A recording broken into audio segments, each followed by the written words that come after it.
तारीख पर तारीख, तारीख पर तारीख, तारीख पर तारीख, तारीख पर तारीख मिलती रही है, लेकिन इंसाफ नहीं मिला मिलोड, इंसाफ नहीं मिला। बहुत धैर्य और ध्यान से आपको सुन रही हैं। सुप्रिया जी कल्पना राय का हवाला दे रहे हैं और साथ ही राहुल गांधी के सवाल पूछे जाने पर उन्होंने ये भी कहा कि लिमिट होती है सवाल पूछने की भी कोई, और ये प्रधानमंत्री का काम थोड़ा ही है कि वो जवाब दें। इस पर एक बॉडी है, वो काम कर रही है, जांच इसकी चल रही है, नतीजा जैसे जैसे सामने आएगा, शिक्षा मंत्री कह ही चुके हैं कि कोई भी आरोपी बख्शा नहीं जाएगा। तो क्यों नहीं आप लोग धैर्य रखते जैसे 24 लाख छात्रों ने रखा हुआ है।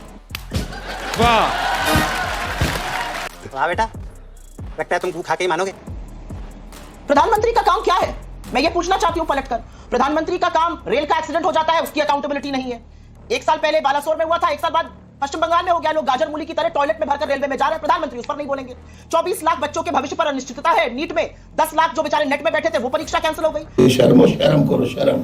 पिछले 7 सालों में 70 परीक्षाएं कैंसिल हुई हैं। 2 करोड़ अभ्यर्थियों का इस पर प्रभाव पड़ा है, प्रधानमंत्री उस पर नहीं बोलेंगे। तो प्रधानमंत्री किस लिए, किस चीज के लिए है? ऑर्केस्ट्रेटेड इंटरव्यू देने के लिए? आप इतने फ्रेश कैसे लगते हैं सेल्फी खिंचाने के लिए? मैं ईश्वर का प्रारूप हूं, इस तरह की बातें करने के लिए किस लिए प्रधानमंत्री चुने जाते हैं? अकाउंटेबिलिटी कहां है सरकार में, ये तो पूछा जाएगा ना। तुम चुल्लू भर पानी में जाके डूब के मर जाओ। ये बात कर रहे थे और मैं इनकी बात पर बात नहीं करना चाहती हूं। शिक्षा मंत्री ने पहले दिन आते ही क्लीन चिट दे दी एनटीए को, कोई गड़बड़ नहीं हुई है, कोई पेपर लीक नहीं हुआ। एक के बाद एक साक्ष्य सामने आ रहे हैं, वो अभी भी नहीं मान रहे पेपर लीक हुआ, उनके मंत्री कह रहे हैं पेपर लीक हुआ। तो दिक्कत ये बात है कि 2 कैबिनेट मंत्री 2 तरह की बातें बोल रहे हैं। हर दिन धर्मेंद्र प्रधान अपना वक्तव्य बदलते हैं। ये सिर्फ 24 लाख उन बच्चों की बात नहीं है जिन्होंने नीट का इम्तिहान दिया है, उनके तमाम परिवारजन, उनके मित्रजन, उनके शुभचिंतक, करोड़ों लोगों का भविष्य इस पर निर्भर करता है।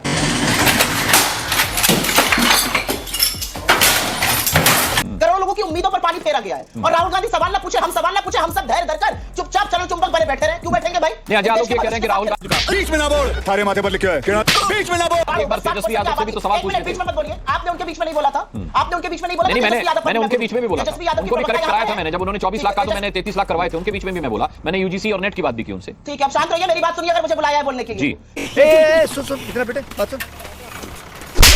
तेजस्वी यादव जी की प्रवक्ता है यहाँ पर, वो जरूर उसका जवाब देंगी। लेकिन तेजस्वी यादव जी ने बिल्कुल क्लियर कर दिया है, उन्होंने कहा जिसको बुलाना चाहिए बुलाइए आप क्वेश्चनिंग के लिए। कौन मना कर रहा है? वो तो नहीं भाग रहे उससे, वो तो नहीं कह रहे कि जो बिहार एडमिनिस्ट्रेटिव सर्विस के ऑफिसर पर आप आक्षेप लगा रहे हैं उसको मत पूछिए, वो कह रहे हैं बुलाइए क्वेश्चनिंग के लिए। आप किसको छुपाने का प्रयास कर रहे हैं? हर बार संरक्षण पेपर लीक माफिया को क्यों मिलता है? हर बार ये पेपर लीक गुजरात, हरियाणा और बिहार में हुआ, हर जगह आपकी सरकार है। क्या कर रही है आपकी डबल इंजन की सरकार है? ये सवाल क्यों नहीं पूछा जाएगा? तारीख पर तारीख, तारीख पर तारीख, तारीख पर तारीख, तारीख पर तारीख। ये सवाल क्यों नहीं पूछा जाएगा कि हर बार पेपर लीक माफिया के तार बीजेपी से क्यों जुड़े होते हैं? 3 बड़े सेंटर गुजरात और मध्य प्रदेश क्यों बनते जा रहे हैं पेपर लीक के? ये क्यों नहीं सवाल पूछा जाएगा? सवाल पूछने पर ये कह देना कि प्रधानमंत्री इसमें क्या करेंगे, कौन सी बात होती है भाई? प्रधानमंत्री is the head of an elected government, he is accountable. This is what parliamentary democracy is. Selfie खिंचाने के कोई प्रधानमंत्री चुने गए, उत्तर देने के लिए चुने गए। और ये चीजें 33-35 लाख बच्चों के भविष्य की बातें हैं। यूपी टेट, और मैं एक, अगर आप मुझे 30 सेकंड का मैं आपसे गुजारिश करती हूं, आप मुझे सिर्फ 30 सेकंड का टाइम दीजिए, क्योंकि कुछ चीजें दर्शकों के सामने आनी चाहिए।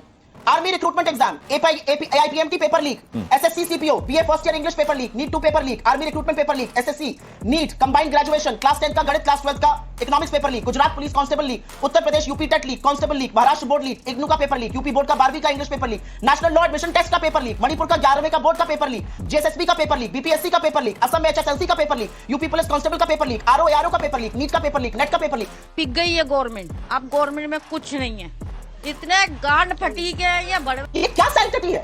हम दुनिया में 5वीं बड़ी इकोनॉमी और हम एक पेपर ढंग से नहीं करा पा रहे। हर बार पेपर लीक हो जाता है। और मैं एक चीज कहना चाहती हूँ, और वो कहनी सबको जरूरी है, क्योंकि समझना पड़ेगा पेपर लीक का प्रभाव क्या है। बच्चे मेहनत करते हैं, भेड़ बकरी की तरह भर के जाते हैं, इम्तिहान देते हैं, पैसा खर्चा होता है जाने आने, फॉर्म, पढ़ाई सब में, उसके बाद पेपर लीक हो जाता है। क्या निश्चितता हमने बनाई हुई है और इस पर कोई कुछ बोले ना? मीडिया सवाल पूछ दे तो मीडिया सरकार के खिलाफ है। एवरीबॉडी, सबके सब चोर हैं साले। अगर अभिभावक कहते तो अभिभावक देशद्रोही है, ठीक है, विपक्ष आवाज उठाए तो विपक्ष गलत कर रहा है। आपने एक बहुत अच्छा सवाल किया है। पेपर लीक होता जाए, 70 पेपर लीक करके 70 साल का हिसाब मांगते हैं, शर्म आनी चाहिए। मैं लेकर आऊं, इसलिए बहुत संक्षिप्त सा उत्तर रखिएगा। मैं सिर्फ आपसे ये जानना चाहता हूं कि जब प्रधानमंत्री परीक्षा पर चर्चा कर सकते हैं तो परीक्षा में धांधली पर वो कुछ बोल क्यों नहीं सकते? आज ही बदल लिया साला। क्या अनुराग भदौरिया, क्या आपको लगता है कि इस मामले पर राजनीतिकरण किया जा रहा है आप लोगों की तरफ से अगर सवाल पूछे जा रहे हैं तो? नो माय डियर फ्रेंड, मैं तुम्हें भड़वा कहता हूँ, दलाल कहता हूँ, और बताओ। भारतीय जनता पार्टी इतनी बेशर्मी से इस पे बोल रही है, शर्म भी नहीं बची है।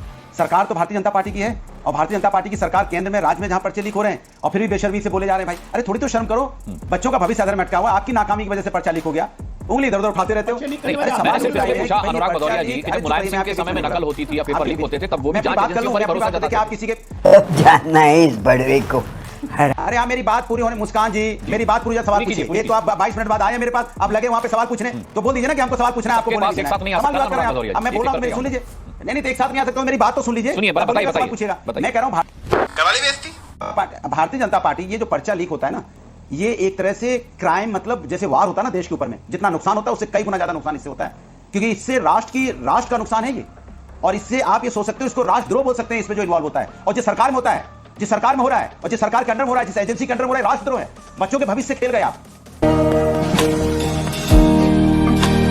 बच्चों का भविष्य का जिम्मेदार कौन होगा? ये बोल के नहीं होगा कि फलाना फलाना फलाना फलाना। ये जिम्मेदारी आपको लेनी पड़ेगी, क्योंकि आप जिम्मेदार हैं इसके। आपको जिम्मेदारी लेनी पड़ेगी और आप जिम्मेदारी लेने होंगे। ये क्या, मैंने पूछा क्या कीजिएगा जब इसका नाम निकलेगा तो क्या कीजिएगा, उसका नाम निकलेगा तो क्या कीजिएगा? तो आप झुंझुना बजाइएगा क्या? सरकार बैठ के झुंझुना बजाइएगा? पर्चा लीक हो जाएगा, बच्चों की जिंदगी बर्बाद हो जाएगी, झुंझुना बजाइएगा?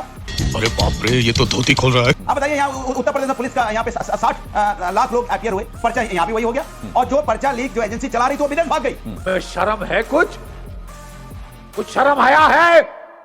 उसका मालिक विदेश भाग गया। कैसे विदेश भाग गया? झुंझुना बजा रहे थे क्या? विदेश कैसे भाग गया? किसने भागने दिया? इसकी इंक्वायरी कौन करेगा? इसके बारे में कौन बोलेगा? जिस पे आरोप है जो एजेंसी का एग्जाम करा रही थी उसका मालिक विदेश भाग गया। माने कमाल है भारतीय जनता पार्टी में, जितने देश में जो हमारे राष्ट्र का नुकसान करते हैं वो विदेश भाग जाते हैं, वो जाने भी देते हैं। उसके बाद हमारा ध्यान डाइवर्ट करने के लिए फलाने का नाम, दिखाने का नाम। अरे जिसका नाम बता रहा अमित आनंद का नाम, तो जो आपके उप मुख्यमंत्री है उनके साथ भी फोटो है कि सब चोर हैं साले। बाकायदा फोटो आरजेडी ने ट्वीट किया। तो क्या कीजिएगा? क्या कीजिएगा? क्या कीजिएगा? ये क्या कीजिएगा नहीं होगा। क्या करोगे? क्या किया है? सिर्फ नुकसान किया है, राष्ट्र का नुकसान किया है। और राष्ट्र का नुकसान करने वाला जिम्मेदार आप हैं। मुझे क्रेडिट नहीं चाहिए। आप कभी सोचा उस मां के बारे में? सोचा जो मां जो बाप किस तरह खेती बेच के अपने बच्चे की तैयारी कराता है, तैयारी कराने के बाद एक साल बाद जब एग्जाम देने जाता है, मेरे ख्याल से अनुराग भदौरिया आप जिस तस्वीर की बात कर रहे हैं, सुप्रिया वो एक तस्वीर दिखा रही है। मालूम है तेरे बाप को मत सिखा। चल मैं तो सरकार से कहूंगा, सरकार इधर उधर की बातें मत करो। जो गरीब बच्चे हैं जिनके माँ बाप खेत बेच के अपने बच्चों को पढ़ाते हैं, उनका फाइनेंशियली मदद कीजिए। एक साल जब वो तैयारी करेंगे या उनकी फीस की व्यवस्था सरकार करे गरीब बच्चों की। ऐसे नहीं चलेगा, इसकी उसमें बात करके डाल के नहीं चलेगा। अगर सरकार में संवेदना है, वेदना है, भावना है, जनता का सम्मान करती है, तो आप फाइनेंशियली मदद कीजिए गरीब बच्चों की। आप उनकी फीस भरिए, गरीब बच्चों की फीस भरिए। मैं मांग करता हूं नाकामी की वजह से उनको खेत बेचना पड़े ना, शायद उनको अपना खेत। आपका 1 सेकंड 50 सेकंड निकल चुके हैं आप। सुप्रिया, अजय आलोक ने साफ तौर पर कहा कि आप सवाल तो प्रधानमंत्री से पूछ रहे हैं, लेकिन अगर इसमें जिस तरीके से तेजस्वी यादव की भूमिका संदिग्ध है, अगर उसके सबूत सामने आते हैं और प्रमाणित होता है, तो क्या सवाल उनसे भी पूछेंगे आप? तेजस्वी यादव जी ने खुद सामने आकर कहा है, आप मेरे पीएस से जिसको बुलाकर पूछना चाहिए पूछ लीजिए। वो मेरे कोई निजी सचिव नहीं है, वो बिहार एडमिनिस्ट्रेटिव सर्विस के ऑफिसर, उनसे पूछिए सवाल। वो खुद कह रहे हैं, तो हमें कहने की क्या जरूरत है? विपक्ष क्या कह रहा है कि इस मामले की जांच। और मैं एक बात अनुराग मुस्कान जी आपसे ये कहना चाहती हूँ, अभी मजा आएगा ना भिड़ो। हम सब यहाँ पर परिपक्व लोग बैठे हैं। Where is the solution? हम कह रहे हैं हम ये कर देंगे, अरे आप तो चीन को भी 9 लाख दिखाने वाले थे, आप तो 2 करोड़ सालाना रोजगार बनाने वाले थे, आपने वो सब कुछ नहीं किया। हम सीना ठोकने का अब खत्म हो गया जमाना। आपसे ये पूछा जा रहा है कि जब पेपर लीक होता है इस देश की साख खत्म होती है। इस देश ने टेक वर्ल्ड को सीईओ दिए, सुंदर पिचाई से लेकर सत्या नडेला जैसे लोग। हमें फक्र होना चाहिए हमारे एजुकेशन सिस्टम से होकर निकले। और आज क्या हो रहा है? आज दुनिया देख रही है कि हम छोटे छोटे इम्तिहान नहीं करा पा रहे।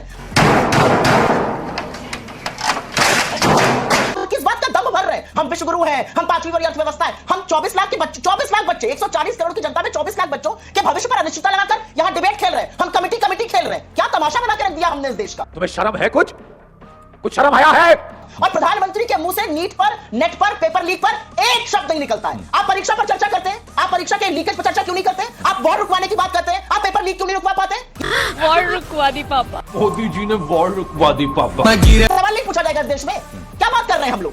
अरे गरीब मध्यम वर्ग लोग एक रोटी रात की कम खाते हैं कि बच्चे पढ़ लिख के कुछ बन जाए, बच्चे पढ़ लिख कर। लेकिन अजय आलोक जी बहुत अरे देवा, ये गड़बड़े बाबा। तुम्हारी तरह खाली का बैठे नहीं, कभी इस पहले कभी उस पाले, कभी इधर से कोई आ गया, कभी उधर से कोई आ गया। ये मेरे तुम्हारे खेत में झगड़ा नहीं है, बच्चों की बातें उसका बात करो, अपनी असलियत में बताना शुरू करो। नहीं तो इतनी कड़ाई खोल के टीवी पर जाने लायक नहीं रहोगे। ये आशंका जता रहे थे कि फैसला कोई भी हो, छात्रों को डिमोरलाइज करने वाला फैसला होगा। अनुराग भदौरिया, देखिए, अभी आपने देखा होगा राजस्थान के शिक्षा मंत्री हैं, उनसे सवाल पूछा जा रहा है कि नीट में जो धांधली हुई, कहते हैं आज योगा में है सब। कह रहे नीट में धांधली क्या बोलोगे? सब योगा में है आज। बोले कैसा? फिर मारने का आएगा तू? नीट की धांधली में जो बच्चों का भविष्य बर्बाद हो रहा है सब योगा में है। बोले बच्चे कहां जाएंगे, क्या करेंगे? सब योगा में है। सोचिए आप, ये शिक्षा मंत्री का जवाब है, इसको तुरंत सस्पेंड करो। कौन मंत्री है ये? भगाओ उसको वहां से। जिस मंत्री के अंदर में दर्द नहीं है, संवेदनाएं नहीं है, वेदनाएं नहीं है, तकलीफ नहीं है, किसी बच्चों के भविष्य के बारे में कह रहे हैं सब आज सब योगा में है। अरे भैया, योगा अलग चीज है, बच्चों के भविष्य की बात अलग है। आप शिक्षा मंत्री हैं, जवाबदेही लेने को आप तैयार नहीं हो। राजस्थान के शिक्षा मंत्री का जवाब है ये। और मैं तो कहता हूं ऐसे शिक्षा मंत्री को रहने का अधिकार है क्या? अगर मेरी आवाज जा रही हो, बीजेपी के कानों में गूंज रही हो, तो ऐसे मंत्री को हटाइए। जिस मंत्री क्रूर टाइप का मंत्री है, जिसके मन में वेदनाएं नहीं है, उसको मतलब ही नहीं है बच्चों का भविष्य बर्बाद हो गया, उससे कोई लेना देना नहीं। कहता सब योगा में है, सब योगा में है, आज सब योगा। कमाल की बात कर रहा है भाई ये मंत्री। कौन है मंत्री भैया? इसका नाम आप पब्लिश करो, कहो इनका हार माला, इनकी तो बहुत बड़ा स्वागत होना चाहिए भाई। ऐसा मंत्री तो कहीं मिलेगा नहीं। ठीक है, अजय आलोक, अनुराग